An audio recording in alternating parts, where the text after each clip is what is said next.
নমস্কার, আমি প্রসূন আচার্য। আপনারা দেখছেন প্রসূন আচার্য জার্নালিস্ট চ্যানেল। অবভিয়াসলি আজকের আলোচনার বিষয়বস্তু বাংলাদেশের ভোট, বাংলাদেশের ভোটের ফলাফল এবং সেই ফলাফল নিয়ে কোথায় গিয়ে দাঁড়ালো। সকলেই জানেন যে বিএনপি জিতেছে, জামাতরা হেরেছে, তারেক জিয়া প্রাইম মিনিস্টার হবেন।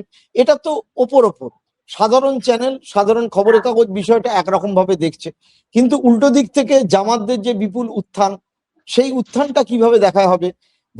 ভারতের প্রধানমন্ত্রী নরেন্দ্র মোদী তিনি ইতিমধ্যেই তারেককে শুভেচ্ছা বার্তা দিয়েছেন পশ্চিমবঙ্গের মুখ্যমন্ত্রী মমতা বন্দ্যোপাধ্যায়। এটা তো ওপরের ব্যাপার। দর্শক বন্ধুদের কাছে এই নিয়ে আলোচনা করব। তার আগে বলি, আপনারা যারা প্রসূন আচার্য জার্নালিস্ট চ্যানেল দেখছেন নিয়মিত, তারা সাবস্ক্রাইব করবেন, শেয়ার করবেন, লাইক এবং কমেন্ট করবেন। এবং বাংলাদেশের ভোটের ফলাফলটা নিয়ে বিস্তারিত আলোচনা করার জন্য, যাকে আমরা বাংলাদেশের এই গত বছর জুলাই মুভমেন্টের পরে, তারপরে যখন হাসিনার প্রাণদণ্ড দেওয়া হলো এবং তার পরবর্তীকালে যিনি আমাদের মধ্যে উপস্থিত ছিলেন মিলন দত্ত, আমি মিলন দাকে আজকে সঙ্গে পেয়েছি। মিলন দাকে আলোচনা করে। মিলন দা, তোমাকে স্বাগত জানাই, দর্শক বন্ধুদের কাছে স্বাগত জানাচ্ছি। মিলন দা, একটু আমাকে বলে নিতে হবে দর্শকদের কাছে যে পশ্চিমবঙ্গের যে সাংবাদিকরা বাংলাদেশে হরবাকাত গেছেন এবং বাংলাদেশকে সবচেয়ে হাতের তালুর মতো চেনেন, আনন্দবাজার পত্রিকায় দীর্ঘদিন কাজ করা, আজকাল পত্রিকায় সাংবাদিক ছিলেন মিলন দা তার মধ্যে অন্যতম। এবং মিলনদার অবাধ গতিবিধি ছিল সমস্ত খবরের কাগজে। মিলনদা, আজও আপ টু ডেট বাংলাদেশের কি ঘটনা ঘটছে। সুতরাং আমার দর্শকদেরকে মনে হয়েছে যে মিলনদা ইজ দ্য মানে ফিটেস্ট পার্সন এই অবস্থাটাকে ব্যাখ্যা করা। শুধু বন্ধুদের কাছে এটুখানি বলো, বাংলাদেশের যে ফলাফল হয়েছে তাতে বিপুল পরিমাণে আসন, 299টা সিটে ভোট হয়েছিল, তার মধ্যে 212টা সিটে এ পর্যন্ত বিএনপি জোট এগিয়ে রয়েছিল বা জিতেছে বলা চলে। 77টা জিতেছে জামাতদের গোষ্ঠী, তার মধ্যে মাত্র 6টা হচ্ছে ওই যারা জুলাই মুভমেন্ট করেছিল, সেটা হচ্ছে নাহিদ, তারপরে সার্জিল, হাসনাতদের দল, তারা মাত্র 6টি সিট জিতেছে। মানুষ তাদেরকে বিপুল প্রত্যাখ্যান করেছে। যাদের নেতৃত্বে হাসিনাকে দেশ ছেড়ে পালাতে হলো, মানুষ তাদেরকে প্রত্যাখ্যান করেছে। এইটা হচ্ছে ভোটের ফলাফল। এবং বর্ডারিং যে ডিস্ট্রিক্ট গুলো রয়েছে, যেগুলোকে প্রাদেশ বলা চলে, যেরকম ঝিনাইদহ, যেরকম চুয়াডাঙ্গা, এই অঞ্চলগুলো অর্থাৎ ওয়েস্ট বেঙ্গল বর্ডারিং জায়গায় বেটার রেজাল্ট করেছে জামাত। কিন্তু বাংলাদেশের মধ্যে আমরা যত ঢুকবো তত আমরা ইন্টেরিয়র প্লেসে বিএনপি জিতে। মিলনদা, সামগ্রিকভাবে তুমি এই ভোটের ফলাফলটা কিভাবে দেখছো এবং সেটা যদি দর্শকদের কাছে একটু ব্যাখ্যা করো গোটা পরিস্থিতিটাকে। সত্যি বলতে কি, বাংলাদেশের ভোটের কি রেজাল্ট হবে, এইটা যে হবে সবসময় মানুষ কিরম করে ভাবে, আমি দেখেছি আমার এতদিনের সাংবাদিকতার অভিজ্ঞতায় যে সেটা প্রেডিক্ট করা একটা সাংবাদিকের পক্ষে খুব কঠিন। মানে ইনফ্যাক্ট কেউই এটা প্রেডিক্ট করতে পারেনি।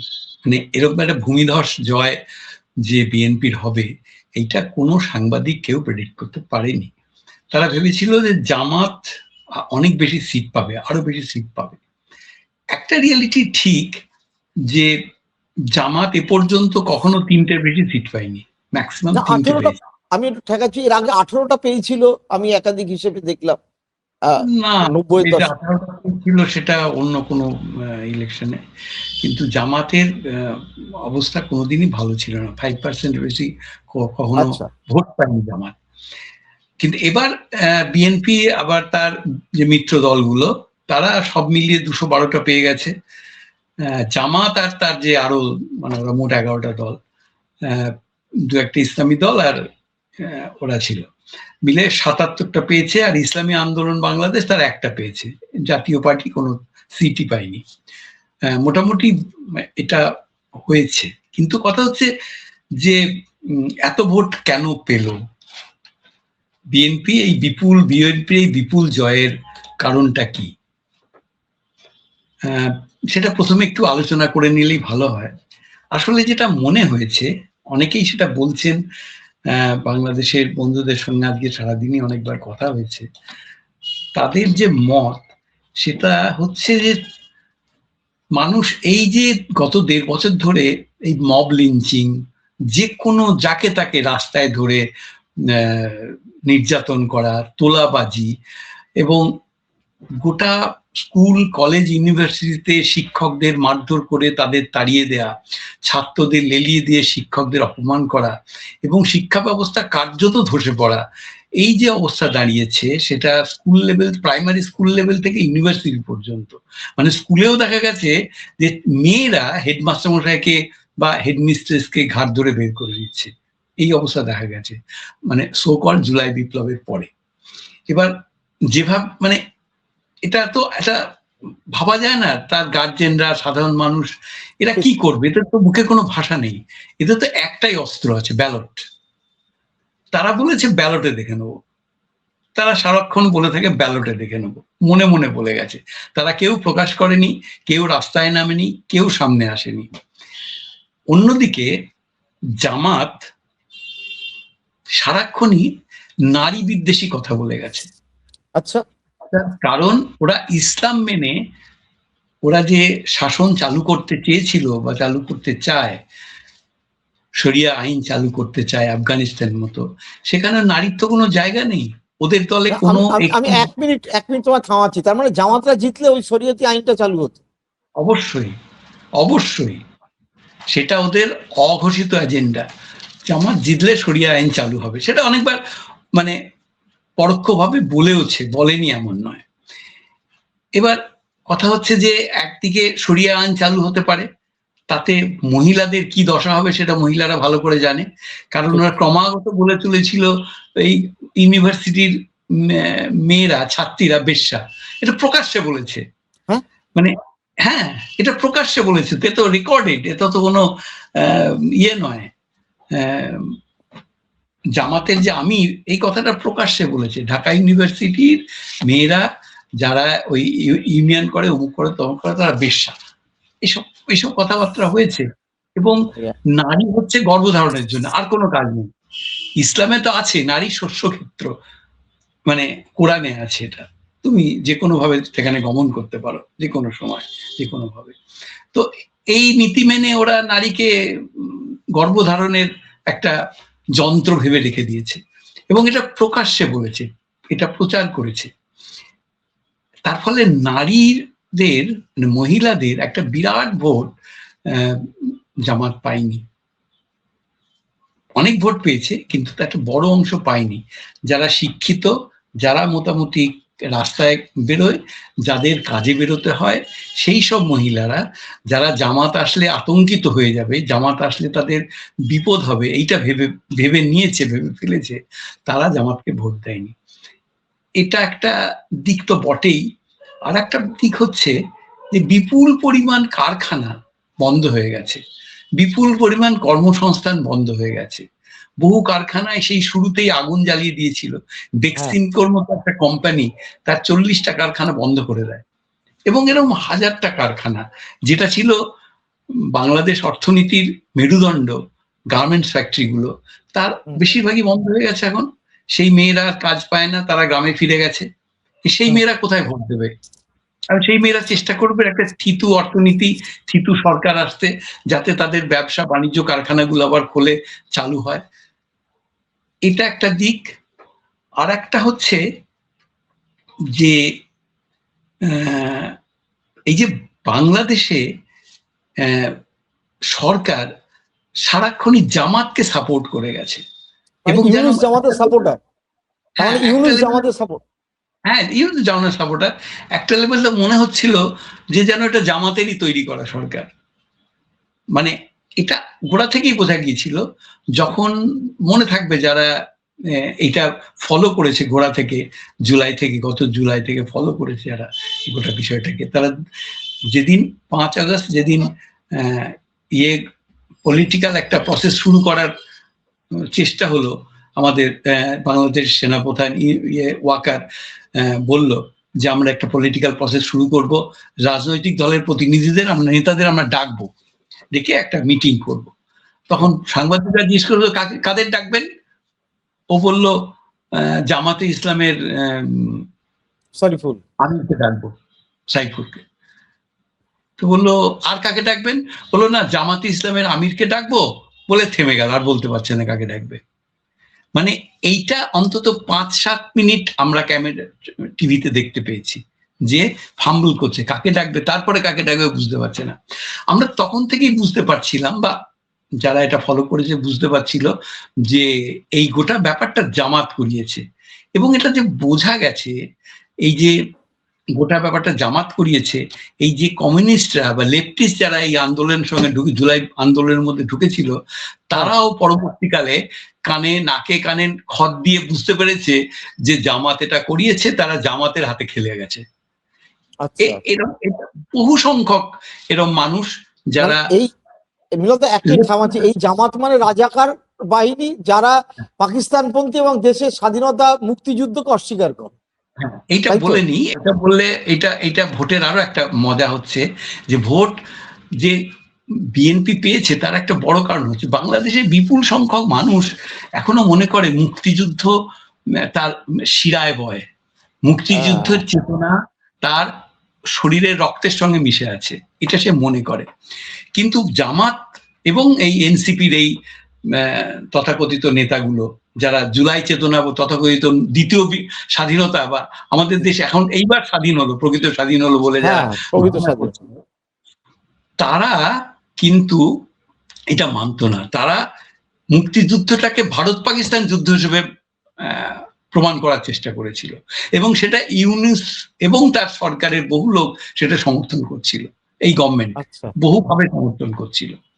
আর একটা কথা হচ্ছে যে এই গভর্নমেন্ট কিন্তু কখনো কোনোদিন এই যে মব ভায়োলেন্স, এদের এই বদমাইশি, খারাপ কথা বলা, শিক্ষকদের মারধর, ইউনিভার্সিটি থেকে ভিসিকে ঘাড় ধাক্কা দিয়ে বের করে দেয়া, কোনো ব্যাপারে কোনো মন্তব্য করেনি, কখনো এর বিরোধিতা করেনি, কখনো এগুলো আটকানোর চেষ্টা করেনি, মব ভায়োলেন্সকে কখনো প্রতিহত করার চেষ্টা করেনি। মাঝখান থেকে ওয়াকার আর্মিকে ইয়েতে নামিয়ে দিয়েছিল, রাস্তায় নামিয়ে দিয়েছিল। আর্মি এখন প্রায় পুলিশের মতো হয়ে গেছে। আর্মির তো একটা নিজের প্রসেস আছে, তাকে তো মানে 1 সপ্তাহ 10 দিনের বেশি সে মাঠে থাকতে পারে না, তাকে তো যেতে হয় যুদ্ধক্ষেত্রে, না হলে তার ক্যান্টনমেন্টে থাকতে হয়, তার ট্রেনিং এর ব্যাপার আছে, তার গোপনীয়তার ব্যাপার আছে। কিন্তু বাংলাদেশের আর্মি 1.5 বছরে মোটামুটি পুলিশ হয়ে গেছে একদম। যাক, যেটা যে কথা হচ্ছিল যে কেন এরা ভোট পেল, আর একটা ব্যাপার হচ্ছে এই যে ক্রমাগত খবরের কাগজের কণ্ঠরোধ করার চেষ্টা, প্রথম আলো এবং ডেইলি স্টারে আগুন দেওয়া, তারপরে উদীচী এবং ছায়ানটের উপর অত্যাচার মানে আক্রমণ এবং ভাঙচুর করা, অসংখ্য মাজার, পীরদের মাজার ভেঙে দেওয়া এবং পীরদের অ্যারেস্ট করা, আক্রমণ করা, তাদের মারধর করা, এই যে ক্রমাগত চলেছে, গভর্নমেন্ট কোনো ব্যবস্থা নেয়নি, কিচ্ছু নেয়নি। মানুষ মুখ বুজে দেখেছে এবং তারা ভেবেছে যদি কোনোদিন ভোট হয় তাহলে আমরা সেখানে বুঝে নেব কি হবে না হবে।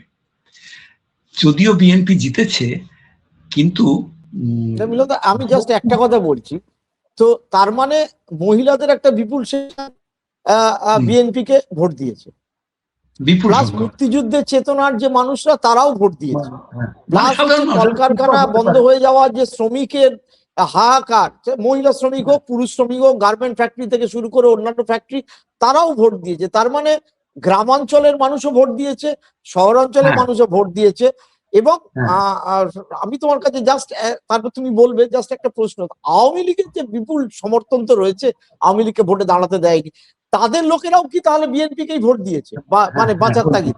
তাদের একটা বিরাট সংখ্যায় তারা ভোট দিতে গেছে। মানে আমি বলছি, আজকে সকালে আমাকে আমার এক বন্ধু রূপা, ও ফোন করেছিল, কালকে ফোন ওর হাজব্যান্ড নাহাসের সঙ্গে করেছে, বড় আর্কিটেক্ট, তার সঙ্গে কথা হয়েছিল।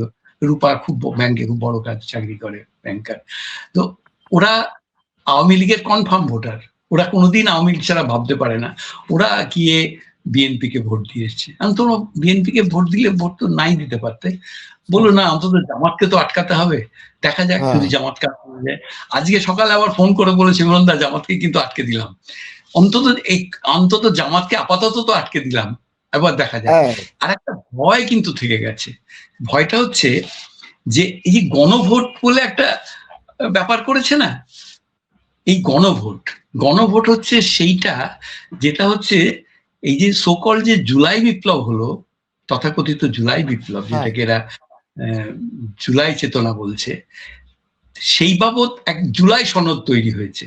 হ্যাঁ, এবার সেইটা তৈরি করার জন্য যে ভদ্রলোককে নিয়ে আসা হয়েছিল আমেরিকা থেকে, আমেরিকান সিটিজেন অ্যাকচুয়ালি, আচ্ছা, মানে বাংলাদেশি আমেরিকান সিটিজেন, নিয়ে এসেছিল। আবার কালকে আমেরিকা ফিরে যাবে, সে সেখানে গিয়ে বসে থাকবে। এবার সে এসে জুলাই সনদ তৈরি করেছে। সে আরো কিছু নিয়ে, সে নাকি বিভিন্ন পলিটিক্যাল পার্টির লোকদের ডেকেছে, তাদের সঙ্গে সহমত হয়েছে, অমুক হয়েছে তমুক হয়েছে, অনেক রাজনৈতিক দল অনেক ব্যাপারে সহমত হয়নি। এই যে জুলাই সনদ, এবার একটা হ্যাঁ না ভোট হয়েছে, হ্যাঁ ভোট না ভোট। একটা বিরাট ফুলস্কেপ কাগজে 4টে ছিল, শর্ত ছিল।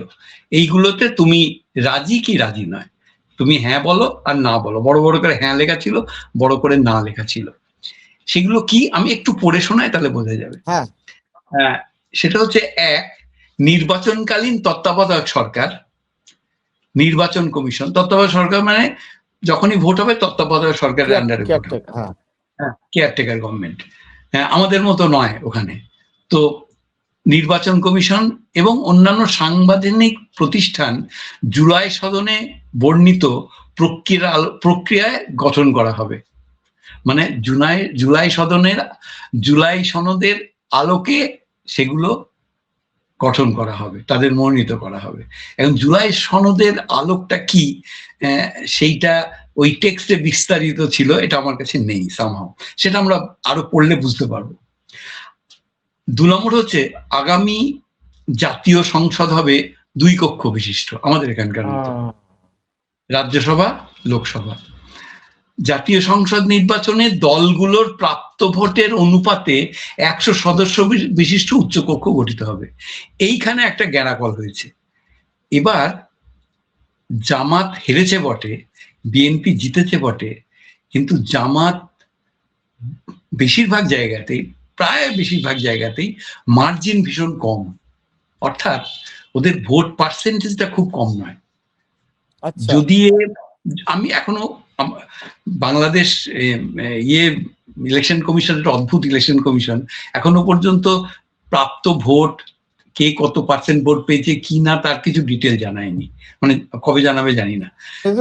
মানে যদি এরা 60% পায়, জামাত 40% ভোট অবভিয়াসলি পেয়েছে, যেমন মানে গায়ে গায়ে পেয়েছি, গায়ে গায়ে। আমাদের এখানে যেমন হয় না, 5% গ্যাপ থাকে, 5% গ্যাপ থাকে, 3 থেকে 5% গ্যাপে জিতে বেরিয়ে যায়, সরকার তৈরি করে। ওখানে অনেক জায়গাতেই ব্যাপারটা তাই হয়েছে। যদি তাই হয়ে থাকে, তাহলে কিন্তু ওই উচ্চকক্ষে গিয়ে জামাতের লোকেরা ওদের ঘাড়ে নিঃশ্বাস ফেলবে, এবং ওখানে কট্টর জামাতিদের অ্যাপয়েন্ট করা হবে। মানে এরকম নয়, মানে যারা ইসলামপন্থী এবং পাকিস্তানপন্থী, হ্যাঁ একদম, মানে পুরোপুরি পাকিস্তানপন্থী, যারা একসময় রাজাকার ছিল, যারা এই স্বাধীনতার বিরোধিতা করেছিল, যারা মনে করে যেটা কোনো স্বাধীনতা আন্দোলন নয়, ভারত আসলে বাংলাদেশটা দখল করেছিল, এবং সেই দখল কায়েম করেছে এই বিএনপি, এই আওয়ামী লীগের মাধ্যমে এরা কায়েম করে রেখে দিয়েছে, এটা মনে করে। এরা যদি ওখানে যায়, তাহলে কিন্তু এই যে গলার মধ্যে যে জুলাই চেতনার কাঁটা ওরা ঢুকিয়ে দেবে না, সেইটা বের করা খুব কঠিন হয়ে যাবে। অর্থাৎ একটা অনির্বাচিত সরকারের তৈরি করা গণভোটের শর্ত একটা নির্বাচিত সরকার মানতে বাধ্য নয়। সেক্ষেত্রে বিএনপি ওই শর্ত মানবে কিনা, যদি মানে তাকে জুলাই চেতনার অনুসারী হয়ে থাকতে হবে। যদি না মানে, তাহলে বেঁচে গেল, সে নিজের মতো একটা সরকার তৈরি করবে, নিজের মতো নীতি নির্ধারণ করবে, নিজের মতো ডেভেলপমেন্ট করবে, উন্নয়ন করবে। আমি আরো খানিকটা বলে নিই এটা। এই যে উচ্চ কক্ষ গঠিত হবে এবং সংবিধান সংশোধন করতে হলে উচ্চ কক্ষের সংখ্যাগরিষ্ঠ সদস্যের অনুমোদন দরকার হবে, যেটা আমাদের এখানে আছে আর কি।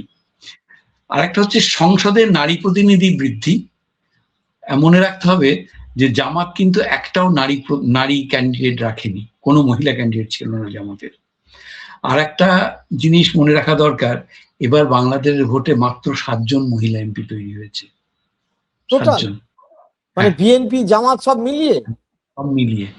তার মধ্যে 6 জন বিএনপি আর একজন বিএনপির প্রাক্তন, খুবই ভোকাল এক মহিলা ব্যারিস্টার, তিনি সবসময় মুক্তিযুদ্ধের পক্ষে কথা বলতেন। মুক্তিযুদ্ধের কথা বলতে গেলে কি ফারহানা তার নাম, মুক্তিযুদ্ধের পক্ষে কথা বলতে গেলেই খানিকটা মনে হয় আওয়ামী লীগের পক্ষে কথা বলছে, যে কারণে তাকে বলতো যে আওয়ামী লীগ বিষয়ক সম্পাদক বিএনপি। হ্যাঁ, উনি জিতেছেন, বিপুল ভোটে জিতেছেন। উনি কিন্তু দল থেকে ওকে বের করে দিয়েছিল, নির্দল হয়ে জিতেছে। যে সামান্য কয়েকজন নির্দল জিতেছে তার মধ্যে ফারহানা একজন। উনি ভোকাল, খুবই সুন্দর কথা বলেন। তো যাই হোক, নারী প্রতিনিধি বৃদ্ধি করবে, এই অবস্থা থেকে কি করে বৃদ্ধি করবে যায় না। তো আওয়ামী লীগের সময় তো ছিল 30 জন মনোনীত নারী প্রতিনিধিকে সংসদে জায়গা দেওয়া, তো সেটা এরা মানবে কিনা জানি না। বিরোধী দল থেকে ডেপুটি স্পিকার ঠিক করতে হবে, এই নিয়মটা ছিল একটা নতুন নিয়ম। সংসদীয় কমিটির সভাপতি নির্বাচন হবে। আমাদের এখানে যেমন সংসদীয় কমিটি আছে, তো সেখানে বিরোধী টিরোধী রেখে তৈরি করতে হবে। মৌলিক অধিকার তার একটা নিশ্চিত করা দরকার, যে মৌলিক অধিকার একবারেই ছিল না এই গত 1.5 বছরে, এরা কি করে সেইটা বলছে কে জানে। বিচার বিভাগের স্বাধীনতা, যেটা একবারে নেই বাংলাদেশে, কোনোদিন ছিল না, যে সরকার আসে তার মতো করে বিচার হয়। স্থানীয় সরকার, প্রধানমন্ত্রীর মেয়াদ, রাষ্ট্রপতির ক্ষমতা সহ তফসিলে বর্ণিত যে 30টি বিষয়ে জুলাই সনদে ঐক্যমত্য হয়েছে বিভিন্ন রাজনৈতিক দল, সেগুলোর বাস্তবায়নে আগামী সংসদ নির্বাচনে বিজয়ী রাজনৈতিক দলগুলো বাধ্য থাকবে। মানে এইগুলো তো পয়েন্ট, এই পয়েন্টে ডিটেইলে বলা আছে কি করতে হবে, এবার সেইটা ইমপ্লিমেন্ট করতে বাধ্য হবে। তাহলে কি কাঁচকলা সেদ্ধ খাওয়ার জন্য গভর্নমেন্ট হয়েছে? 1 মিনিট তোমার করছি, এর মধ্যে যে মানে ওদের ছিল যে ডেমোক্রেটিক সেকুলার, এই জায়গাগুলো বোধহয় চেঞ্জ করে দিয়ে ওরা এখনো করেনি, করতো। জুলাই সনদের মধ্যে নেই, এই বোধহয় আছে, বোধহয় নাকি ওদের একটা প্রস্তাব আছে যে সকল ধর্মের মত প্রকাশের স্বাধীনতা, ওই জায়গাটাই চলে যাচ্ছে। হ্যাঁ, ওটা অন্যরকম করে বলা আছে, সরাসরি ওরা বলতে পারবে না, এটা বলা মুশকিল, জামাত যতদিন ক্ষমতায় না আসে। এইবার আরেকটা ছিল জুলাই সনদে বর্ণিত অপরাপর সংস্কার রাজনৈতিক দলগুলোর প্রতিশ্রুতি অনুসারে বাস্তবায়ন করা হবে। মানে এটাও খুব ভেগ একটা কথা, কিন্তু মুশকিলটা হলো একটা নির্বাচিত সরকার যদি একটা অনির্বাচিত সরকারের, এবং যারা করেছে তারা সব এনজিওর লোক, এবং তারা প্রায় প্রত্যেকেই বিদেশি নাগরিক, মানে ওদের যেহেতু ডুয়েল সিটিজেনশিপ, ফলে কেউ আমেরিকার, কেউ কানাডার, কেউ অস্ট্রেলিয়ার, কেউ অমুক জায়গার নাগরিক, আবার বাংলাদেশের নাগরিক। তাদের ধরে নিয়েছে, তারা সবাই এনজিওর লোক, তাদের ধরে নিয়ে এসে গভর্নমেন্ট তৈরি হয়েছিল। এবং তাদের করা একটা সনদ বা নীতি বিধি যদি একটা ইলেক্টেড গভর্নমেন্টকে মানতে হয়, তার মতো দুর্ভাগ্যের তো কিছু থাকে না। তাহলে ইলেক্টেড গভর্নমেন্ট করবে নাকি? তারা কি কাজ করার সাথে হয় বসে বসে? তাদের কিছু কাজ করতে হবে তাকে। এতগুলো এমপি তৈরি হচ্ছে, নীতি নির্ধারণ কি ওরা করে দিয়ে যাবে, এরা সেগুলো ইমপ্লিমেন্ট করবে? এটা তো হতে পারে না। এবার কথা হচ্ছে, লাখ টাকার প্রশ্ন হচ্ছে, বিএনপি এই জুলাই সনদ মানবে কি মানবে না। জুলাই সনদ যদি না মানে কিছু করার নেই, তারা বিপুল ম্যান্ডেট পেয়ে ক্ষমতায় এসছে, বিপুল ম্যান্ডেট পেয়েছে। বাংলাদেশে খুব কম গভর্নমেন্টই হয়েছে এত বড় ম্যান্ডেট পেয়ে। তো এবার সেইটা মানবে কি মানবে না, এইটা একটা খুব বড় প্রশ্ন। মানে আগামী দিনে সরকার কিভাবে চলবে, বিএনপি চালাবে নাকি ওরা চালাবে? আর একটা বড় কথা বলে নি, কথা হচ্ছে যে এই যে মানে বাংলাদেশের যে একটা ভূ রাজনৈতিক সমস্যা দেখা দিয়েছে, যার ফলে প্রায় কোনো দেশ থেকে ওরা ভিসা পাচ্ছে না, বাংলাদেশের পাসপোর্ট আর গ্রাহ্য করছে না। ভারত ভিসা সম্পূর্ণ বন্ধ করে দিয়েছিল গত 1.5 বছর ধরে, কোনো ভিসাই দেয় না, মেডিকেল ভিসা ছাড়া আর স্পেশাল কিছু ভিসা ছাড়া। এবার ভারত সেইটা চালু করবে কিনা, কবে চালু করবে, কত তাড়াতাড়ি চালু করবে, সব নির্ভর করছে বিএনপি গভর্নমেন্টটা কিভাবে চালাবে তার উপর। তারা জুলাই সনদ মেনে চালাবে নাকি নিজেরা গভর্নমেন্ট চালাবে, 1 নম্বর। 2 নম্বর হচ্ছে, সারা পৃথিবীতে এই যে বাংলাদেশের একটা অবস্থান আস্তে আস্তে সংকুচিত হয়েছিল, একটা নির্বাচিত সরকার থাকার ফলে, মানে এমনিতেই নির্বাচিত সরকার না থাকলে বহু দেশ থেকেই ভিসা এবং এই ইত্যাদি ব্যাপারে কড়াকড়ি শুরু হয় এবং দেয়ও না অনেক জায়গায়, যে কারণে আফগানিস্তান ভিসা পায় না, অমুক দেশ ভিসা পায় না, এইসব নানান কারণে এগুলো ঘটতে থাকে। বাংলাদেশও সেই ক্যাটেগরিতে চলে গিয়েছিল। এবং একটা জিনিস মনে রাখতে হবে, এই যে বাংলাদেশের এই পাসপোর্টের যে গুরুত্ব, পাসপোর্টের যে ভ্যালু আর কি, যেটাকে বলে, মানে কত দেশের ভিসা সহজে পাচ্ছে তার উপর নির্ভর করে পাসপোর্টের ভ্যালু, সেটা প্রায় আফগানিস্তানের 1 পয়েন্ট আগে আছে। এরম দশা হয়েছে বাংলাদেশের এখন। সেই জায়গাটাকে যদি কারেকশন করতে হয়, তাহলে সেই মতো করে তারেক জিয়াকে তার সরকার চালাতে হবে। এটা একটা বড় লাখ টাকার প্রশ্ন, যে সে গভর্নমেন্ট জুলাই সনদ মেনে গভর্নমেন্ট চালাবে, নাকি নিজের মতো করে, নিজের বাবা মা যেভাবে গভর্নমেন্ট চালিয়েছে, এই বাংলাদেশ যেভাবে চলতে চায়, বাংলাদেশের সাধারণ মানুষ যেভাবে বাঁচতে চায়, বাংলাদেশের মহিলা যেভাবে বাঁচতে চায়, বাংলাদেশের এই অর্থনীতি যে দিকে যেতে চায়, যে গতি পেতে চায়, সেই দিকে যাবে। ইউনূস সরকার একটা বিরাট সর্বনাশ করেছে তো। এই যাওয়ার 1 সপ্তাহ আগে নাকি 3 দিন আগে, হ্যাঁ দিন 3-4 আগে, আমেরিকার সঙ্গে একটা চুক্তি করে দিয়েছে, এবং মানে ভয়ানক চুক্তি, ভয়ঙ্কর চুক্তি, একটা ভয়ঙ্কর চুক্তি। সেটা মানে ডিটেল এখানে বলার দরকার নেই, কিন্তু সবাই জানে চুক্তিটা কি। আমি এবার একটা অন্য প্রশ্নে যাচ্ছি। এই যে জুলাই মুভমেন্ট করে দেখা গেল লোক ধাবিত হলো প্রাইম মিনিস্টার ভবন, হাসিনা পালিয়ে গেল, এত দেশ জুড়ে ইয়াং ছেলেদের মুভমেন্ট, কলেজ স্কুল, তারা কেউ চায় না। শেষ পর্যন্ত এই যে এনসিপি দল তৈরি করলো, নাহিদ জিতেছে, শারজিল হেরেছে, ফারহান বলে আরেকজন মহিলা অক্সফোর্ড চাকরি ছেড়ে এসেছিলেন, সে হেরে গেছে, এবং মাত্র 6টা আসন, মানে মানুষ চূড়ান্ত ভাবে তাদের প্রত্যাখ্যান করেছে। এইটা কেন হলো যে তাদের এক একজনের দেখা যাচ্ছে যে ফলোয়ার 70 লক্ষ ফলোয়ার, কারণ কোটি ফলোয়ার।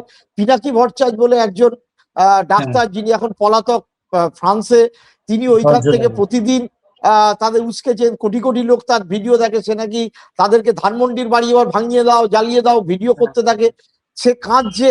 এইটা কেন হলো? মানুষ এই বিপুল ভাবে যে লোকেরা এগিয়ে গেল, তাড়িয়ে দিল হাসিনার মতো একজনকে। হাসিনা কিভাবে জিতেছিল না জিতেছিল সেটা বলার অপেক্ষা, এখানে আলোচনা আনছি না। তারপরে তারা প্রত্যাখ্যিত হলো, এইটা কেন প্রত্যাখ্যান করেছে মানুষ? জামাতদের সাথে যাওয়ার পরেও তাদের প্রত্যাখ্যান করলো। আমি যে কথাগুলো জামাতদের সাথে বললাম, বাংলাদেশের অবস্থা নিয়ে এতক্ষণ ধরে যে কথাগুলো বললাম, এই যে মব লিঞ্চিং, যখন তখন যার উপর রাগ হলেই সোকল মব করে দেয়া, বাংলাদেশি শব্দটা খুব চালু হয়েছে আর কি, গণপিটুনি, বা মানুষকে খেপিয়ে দিয়ে এক জায়গায় করে নিয়ে গিয়ে কারো উপর আক্রমণ করা, প্রকাশ্য রাস্তায় কাউকে ইচ্ছে হলে খুন করা, এবং ইয়েটা ছায়ানট বা উদিচি বা প্রথম আলো বা ডেইলি স্টারের মতো এটা ইনস্টিটিউট গুলোকে জ্বালিয়ে দেয়া, এবং যে জ্বালিয়ে দেওয়ার পরেও বা জ্বালিয়ে দেওয়ার সময়ে গভর্নমেন্ট কোনো ব্যবস্থা নেয়নি। এবং সবাই জানে এই এনসিপি নেতারা বা এই এনসিপি গভর্নমেন্টের সঙ্গে ছিল, এবং গভর্নমেন্টটা চালাতো ভার্চুয়ালি এরা। এবং ইউনূস বিদেশে নিয়ে গিয়ে এইসব নেতাদের বিদেশে নিয়ে গিয়ে ক্লিনটনের সঙ্গে পরিচয় করাচ্ছে, অমুক জায়গায় অমুকের সঙ্গে পরিচয় করাচ্ছে, এদের সঙ্গে বিদেশ ভ্রমণে এদের সঙ্গে নিয়ে যাচ্ছে, এদেরকে বিদেশে পাঠাচ্ছে, এবং গভর্নমেন্ট জানে যে এরা একাকার।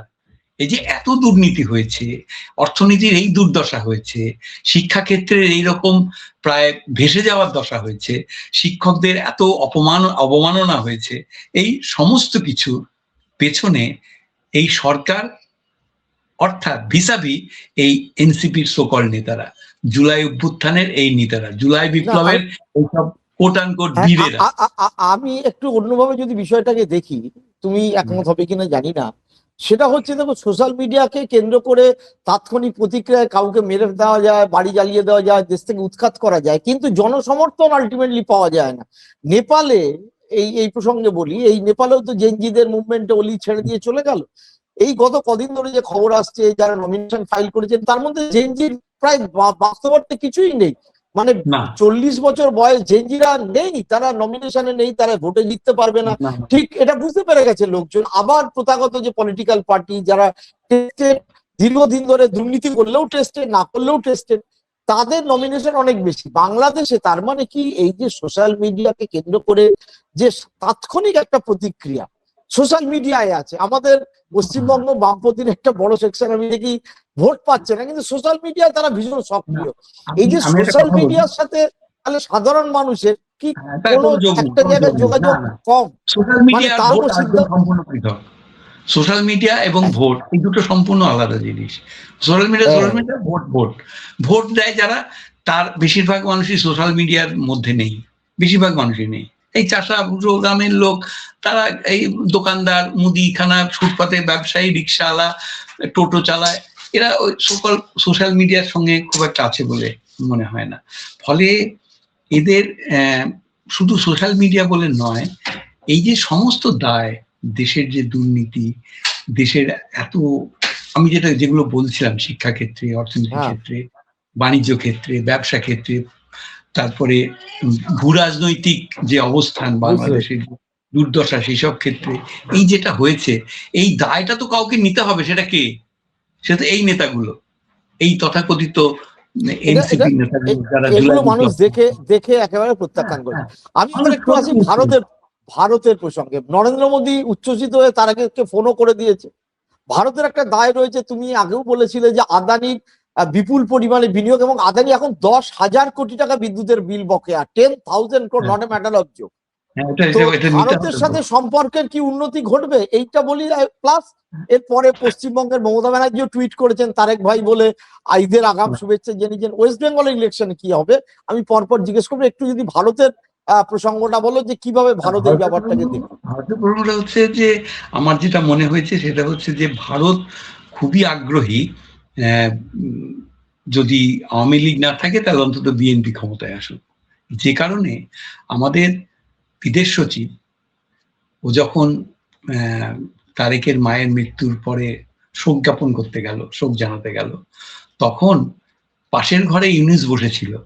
ইউনিসের সঙ্গে দেখা না করে তারেকের সঙ্গে 1:1 মিটিং করেছে, তারেকের সঙ্গে 1:1 মিটিং করেছে, এবং পরবর্তীকালেও ভারত থেকে তারেকের সঙ্গে যোগাযোগ করা হয়েছে। তো ফলে ভারতের একটা ইন্টারেস্ট আছে, অনেকগুলো ইন্টারেস্ট আছে। এক নম্বর, আমি ইয়ের কথা ছেড়ে দিলাম, আমাদের আদানির বিদ্যুতের কথা ছেড়ে দিলাম। ভারতের ইন্টারেস্ট হচ্ছে অনেকগুলো কাজ আটকে আছে, হাফ ডান হয়ে আছে, যেগুলো ডেভেলপমেন্টাল কাজ, মানে কনস্ট্রাকশনের কাজ, হাজার হাজার কোটি টাকার কাজ, সেগুলো আটকে আছে। সেগুলো এমন নয় যে তার থেকে ভারত কিছু প্রফিট করবে, কিন্তু ভারত সেগুলো খানিকটা মানে ওখানকার ইনফ্রাস্ট্রাকচার ডেভেলপমেন্টের জন্য করছিল। কিন্তু সেই কাজটা তো ভারতকে শেষ করতে হবে, এক। 2 নম্বর হচ্ছে, ভারত একটা দেশ, তার 3টে দিক জুড়ে ভারত অবস্থান করে, এবং আমাদের চিকেন নেকের মতো একটা ভাইটাল একটা জিওগ্রাফিক্যাল পজিশন রয়েছে, যেটা বাংলাদেশের নড়াচড়ার উপর নির্ভর করে। বাংলাদেশ সেই জায়গাটায় সারাদিন যদি খোঁচাতে থাকে, তাহলে ভারতের পক্ষে মুশকিল হয়ে যাবে। এই চিকেন নেক নিয়ে মাত্র 20 কিলোমিটার চওড়া সেটা, এই চিকেন নেকের একটা ব্যাপার, সেটাকে স্টেবল রাখতে হবে। ফলে বাংলাদেশ যদি অনুকূল না থাকে, বাংলাদেশে এমন সরকার যদি হয় যে ভারতের অনুকূল নয়, এখনো পর্যন্ত এমন কোনো গভর্নমেন্ট হয়নি যে ভারতের অনুকূল ছিল না, এটা কিন্তু কম বেশি প্রত্যেকেই অনুকূল ছিল। হয়তো এই 1.5 বছর বাদ দিয়ে, না, এই 1.5 বছরটা বাদ দিয়ে, মানে আমি বলছি বাংলাদেশ হওয়ার পর থেকে, সে জিয়াই হোক, খালেদা জিয়াই হোক, এরশাদই হোক, প্রত্যেকের সঙ্গে ভারতের সম্পর্ক কিন্তু ছিল একদম লেনদেনের এবং ভালো সম্পর্ক। কারণ বাংলাদেশও বোঝে যে ভারতের সঙ্গে সম্পর্ক না রেখে উপায় নেই। এই যে আমি পরশুদিন এলাম সুন্দরবন থেকে, আমাদের স্কুলে গিয়েছিলাম, সুন্দরবনে আসার সময় দেখলাম সেই 6টা জাহাজ এখান থেকে ঘেঁষ নিয়ে যায় ওই তাপবিদ্যুৎ কেন্দ্রের, যেটা এই 6টা যদি রোজ না যায়, 6টা 12টা জাহাজ যদি বাংলাদেশে রোজ না যায়, তাহলে ওখানকার অন্তত 5টা থেকে 6টা সিমেন্ট কারখানা বন্ধ হয়ে যাবে, চিরতরে বন্ধ হয়ে যাবে।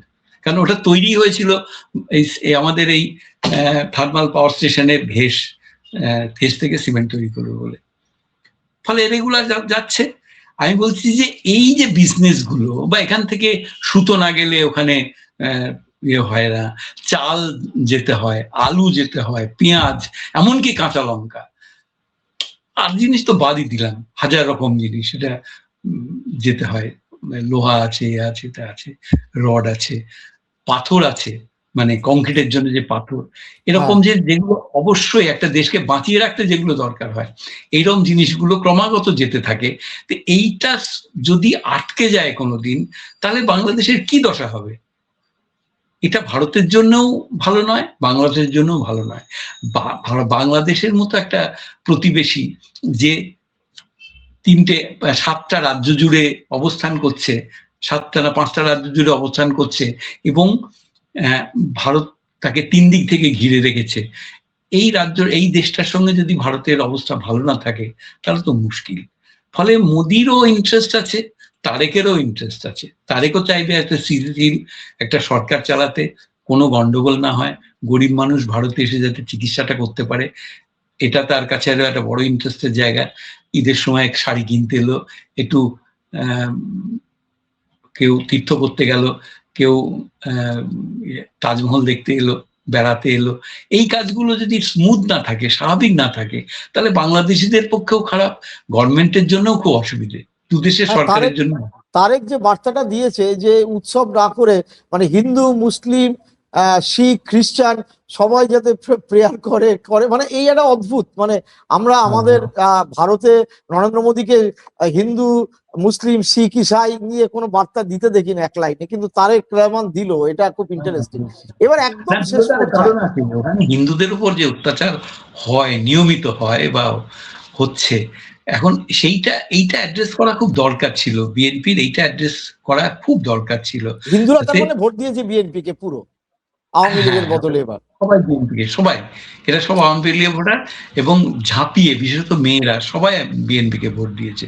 মানে বিএনপির জেতার অনেকগুলো কারণ তৈরি হয়েছে আর কি। এবার একদম ওয়েস্ট বেঙ্গলের এতে যে মমতা ব্যানার্জি কি কিছুটা রিলিফ পেল, কারণ শুভেন্দু অধিকারী সহ বিজেপির যেহেতু পশ্চিমবঙ্গে 1 মাসের মধ্যে ইলেকশন ডিক্লেয়ার হয়ে যাবে, তারা বারবার বাংলাদেশে কি হচ্ছে, বাংলাদেশ নিয়ে লোকে আতঙ্কিত ছিল যে হিন্দুদের মারা হচ্ছে, এবং সেটা ওয়েস্ট বেঙ্গল ইলেকশনের প্রতিদিন বিজেপির লোকেরা প্রতিটা গ্রামে, প্রতিটা শহরে প্রতিদিন তুলে দেখছেন তো বাংলাদেশে কি হচ্ছে, এখানেও এই অবস্থা হবে, এখানে জিয়াদিরা আসবে।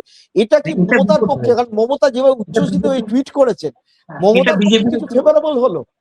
হ্যাঁ, বিজেপির একটু বিপদ হয়ে গেল, কারণ সত্যি এই নতুন সরকার ফাংশনাল হয়ে গেলে এবং ভোট শেষ হলো, এবার হিন্দুদের উপর চাপ অনেকটা কমে যাবে, অনেকটা রিলিফ হবে, অনেকটা। মানে হিন্দুরা চিরকালই খুব অসুবিধায় থাকে, কিন্তু তারপরেও এই বিএনপি নতুন সরকার আসার পরে, বিশেষত এই যে ভদ্রলোকের নামটা ভুলে গেলাম, যিনি খুবই লয়ার উনি জিতেছেন, হ্যাঁ, না ভদ্রলোকের নাম হচ্ছে বিএনপির একজন নেতা, তিনি মুক্তিযুদ্ধের পক্ষে খুব কথা বলতেন, বারবার এ করছে, আমিও এই মুহূর্তে, হ্যাঁ ঠিক আছে, নামটা মনে পড়ছে না। উনি হিন্দুদের নিয়ে যে বক্তৃতা করেছেন, উনি গেছেন, হ্যাঁ, খুবই সাংঘাতিক, জিতেছে, হ্যাঁ, এবং বিপুল ভোটে, রেকর্ড ভোটে জিতেছে। তো এবার কথা, এটা কি মমতার সুবিধা হলো? মানে বাংলাদেশে হিন্দুদের উপর যদি অত্যাচার না হয়, হিন্দুরা যদি শান্তিতে থাকে, তাহলে এখানে বিজেপির, মানে একটা পয়েন্টে বিজেপি দুর্বল হয়ে গেল, তাহলে মমতার লাভ। বিজেপি যদি ভোকাল না থাকে অন্তত একটা পয়েন্টে, তাহলে মমতার লাভ। এটাই আসলে আমার মনে হয় মমতা এই দিকটাই ভাবতে চেয়েছে। এবং তাহলে ওই যে প্রচারটা চলছিল, সেই প্রচারটাও তো অ্যাকচুয়ালি ভোতা হয়ে গেল না, যে বাংলাদেশ যে অবস্থা দেখুন, তাহলে এখানে কি হবে। বিজেপিকে অন্তত একটা পয়েন্টে যদি ভোতা করা যায়, তাহলে তো মমতার লাভ, মমতার লাভ। এটা একটা বড় পয়েন্ট ছিল এর হাতে, এই দেখো হিন্দুদের কি হচ্ছে। এবং আমি বলতে পারি নিশ্চিত, আমি যতদূর জানি বাংলাদেশকে, যতটা চিনি, আগামী 3-4 মাসের মধ্যে আর কোনো হিন্দু অত্যাচার হবে না, অন্তত 3-4 মাসের মধ্যে। এটা বড় ব্যাপার তাহলে, এটা নিশ্চিত এই ভোটের পরে। এবং এই যারা জিতেছে তারা অনেকেই সেকুলার লোকজন আছে। ফজলুর রহমান, ওনার নাম হচ্ছে ফজলুর রহমান, হ্যাঁ, ফজলুর রহমান, হ্যাঁ, সাংঘাতিক লোক, একটা সাংঘাতিক ভোকাল লোক, সাংঘাতিক। হ্যাঁ, ও মুজিবুর রহমানকে নেতা মনে করে, ও হ্যাঁ মুক্তিযোদ্ধা হ্যাঁ ছিল। বিপুল ভোটে জিতে নেবে। এখন মনে হচ্ছে তারেকের পরে উনি সেকেন্ড হিরো অন্তত। রেকর্ড ভোটে জিতেছে, রেকর্ড। ও আর তার মানে ফারহানা। তার মানে আমরা যদি একেবারে কনক্লুশন গুটিয়ে আনি, প্রায় 40 মিনিট আলোচনা হয়ে গেল, যে 1 নম্বর হলো এই যে তাতে জামাত কিছুটা রইলো, কিন্তু তারা জামাত আপাতত বোডাউন করলো।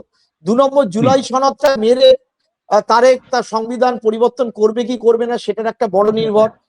2 নম্বর হচ্ছে হিন্দুরা কিছুটা বাংলাদেশে রিলিফ পেল এবং মানুষের আবার স্বাভাবিক কাজকর্ম শুরু হবে। নরেন্দ্র মোদী গভর্নমেন্টও কিছুটা স্বস্তি পেল। মমতা ব্যানার্জিও স্বস্তি পেলেন আগামী ইলেকশনে, যে শুভেন্দু অধিকারী প্রতিদিন বাংলাদেশ নিয়ে যে প্রচার করতো এবং চাইতে পারবে না। তো সামগ্রিকভাবে মোদী, মমতা এবং তারেক তিনজনের কাছেই উইন উইন সিচুয়েশন যে দাঁড়ালো। শেষ প্রশ্ন, হাসিনা এই অবস্থায় কি করবে? কিচ্ছু করার নেই, ওটা মোটামুটি আপাতত চ্যাপ্টারটা ক্লোজ।